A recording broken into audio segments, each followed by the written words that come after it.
We've all been there. Your child is hesitating and you don't know how much to push and how much to let go. The kid who suddenly doesn't want to go to basketball practice anymore. The child who is afraid of the water. The one who begged to learn skateboarding and now won't get back on after one fall. And you're standing there feeling that tension between respecting where they are right now and knowing that something important is waiting for them on the other side. Do I push? Do I let go? Am I helping them or am I getting in the way? Stay with me because that tension you're feeling, it's not confusion.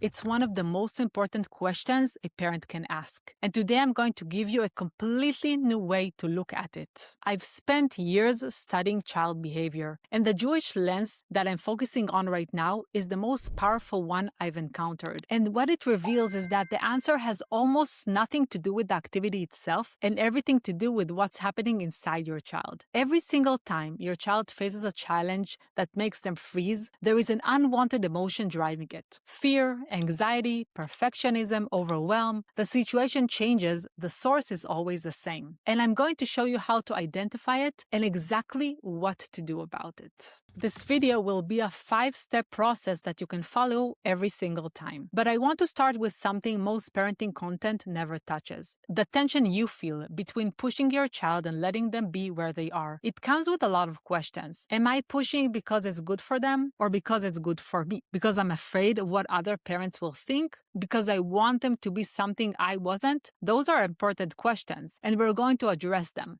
because the answer changes everything about how you show up in that moment. Before I get into it, drop in the comments below when your child hesitates.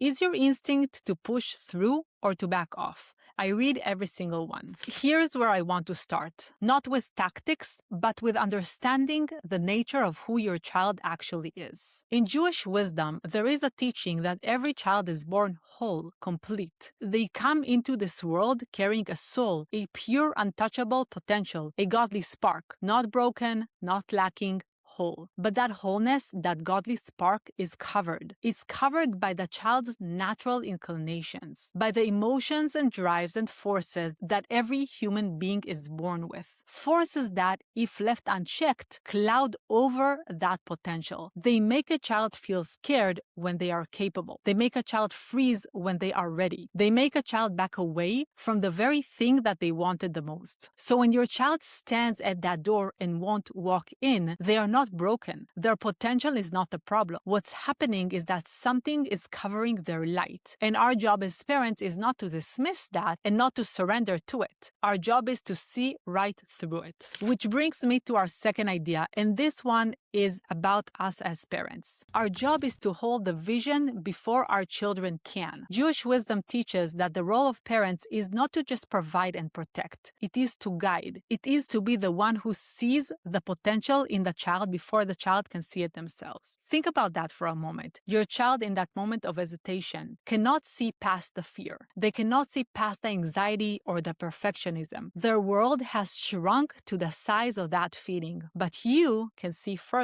You have seen them overcome before. You know what they are made of. You carry a picture of who they are capable of becoming, a picture they don't yet have access to. And that is not a small thing. That is one of the most profound gifts a parent can give a child, to hold their potential for them until they are ready to hold it themselves. But here's the question. How do I give them that gift without it becoming pressure, without it becoming force? How do we pull them towards the vision rather than push them towards it? The answer is the will. And this is where Jewish wisdom gives us something extraordinary, something I have never found elsewhere. According to Jewish wisdom, the will is one of the most powerful forces of the soul. It is deeper than emotion. It is stronger than fear. When a person truly wants something, when their own will is engaged, they can overcome almost any obstacle standing in their way. And here is the key insight. We don't want our children to overcome their hesitancy because we told them to. We don't want them to do it because they're afraid of what we'll think or what we will do. We want them to do it for themselves, for their own growth, driven by their own will. Because a child who acts from their will becomes someone who can trust themselves, someone who has an internal compass, someone who doesn't need us to push them every time because they have learned to pull themselves. Our job as parents then is to awaken that will, to help our child connect to their bigger reason for why this matters,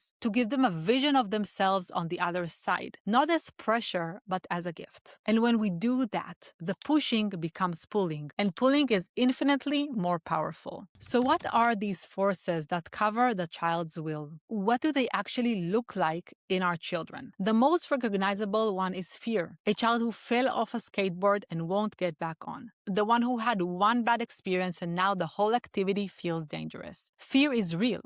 We never dismiss it. But fear is also a liar. It tells your child that they can't do something that they actually can. And every time they listen to it and back away, the fear grows and their will shrinks. Then there is anxiety, sneakier than fear. Not always about something that happened, but about something that might happen. What if I'm bad at it? What if they laugh at me? What if I try and fail in front of everyone? The anxious child often can't even explain it. They just know they don't want to go. And then there's perfectionism, the one that almost no parent sees coming. The perfectionist child doesn't say I'm scared. They say I don't want to, or it's boring, or they just quietly disappear from the conversation. Because what's happening inside is if I try and I'm not good enough, that means something bad about me, about who I am. So they don't start because if they never start, they never fail. And sometimes it's overwhelmed. The child who wanted this so much that the bigness of the moment itself became too much. It's excitement that flipped into a shutdown. Different emotions, different forces,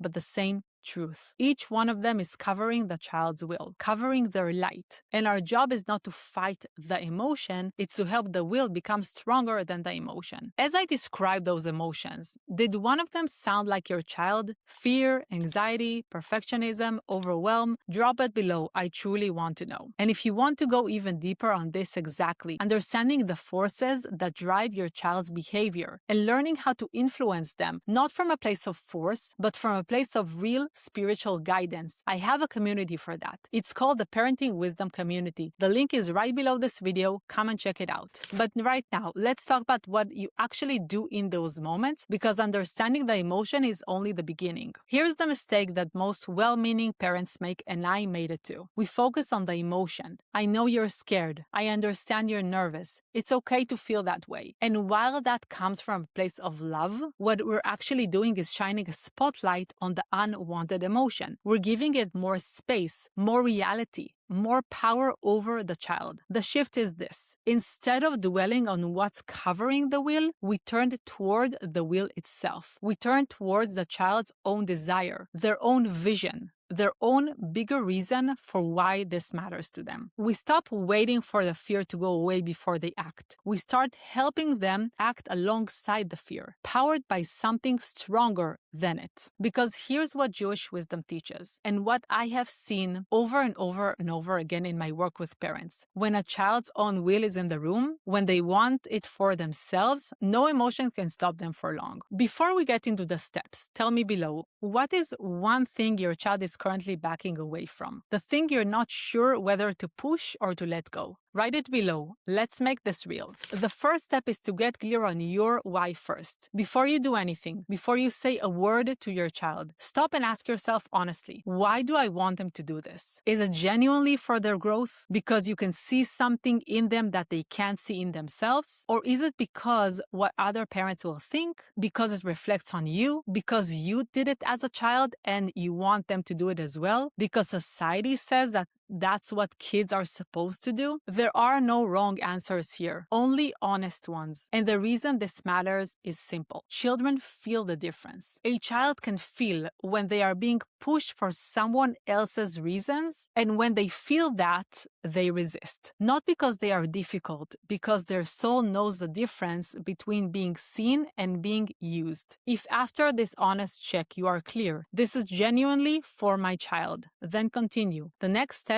are exactly for you. If you're not sure, stay with that question for a while. Step 2. Get into your child's head. Understand their story. Before you respond to the hesitation, get curious. Try to understand what is actually going on inside your child. Ask genuinely. Don't push. If they open up, great, let them talk. If they don't, that's okay too. You can offer a few gentle options to help them find the words. Are you afraid of something? What do you think is going to happen if you go? Did something happen last time that's making you feel this way? You're coming from a place of real curiosity. You're not interrogating them. You're not trying to talk them out of the feeling. You're trying to understand the story that is running inside their head, because that story is what's driving everything. And the clearer you are on what that story is, the more precisely you can help them. Because a child who is afraid of getting hurt needs something different than a child who is convinced they'll embarrass themselves in front of everybody. A child who had a bad experience last time needs something different than a child who is overwhelmed by how much they want to succeed. Take the time to understand. It changes everything about what comes next. Step 3. Speak to the child, not the emotion. There is a profound difference between I know you're scared and I see you. I know who you are and I know that you can do this. When we keep naming the unwanted emotion, we give it more space and more power. When we speak to the child underneath the emotion, to their potential, to their identity, to what we know they are capable of, we are doing something entirely different. We are holding the vision for them. We are being the mirror that shows them who they really are before they can see it for themselves. Step 4. Awaken their will. Paint the picture and give them their reason. This is the step that transforms everything. This is where we move from pushing to pulling. Help your child connect to their own reason for wanting this, their own bigger picture, not your reason, theirs. And then paint the picture of who they will be on the other side of this moment. Not as pressure, as a gift, as a vision. Here's what that can sound like. You told me you want to be on the team one day. This moment right now is the one that will get you there. Not the tryouts, this one. Remember how you felt the first time you did something you didn't think you could? That feeling is waiting for you on the other side of this. You said you wanted to show yourself you can do it. This is your chance, not mine. Yours. When your child connects to their inner will, to their own vision, to who they want to become, the emotion that was stopping them becomes smaller. It's not gone, but it's smaller, and their will becomes bigger. That is the difference between a child who acts because their parents made them and a child who acts because they chose to. And that second child, that is the child who will keep showing up long after you're no longer in the room. Step 5, the baby step, build the evidence. Now, and only now, you define the smallest possible unit of brave, not the whole thing. One tiny doable step, then do it, and then celebrate it with them. We're not focusing on the result, we're focusing on winning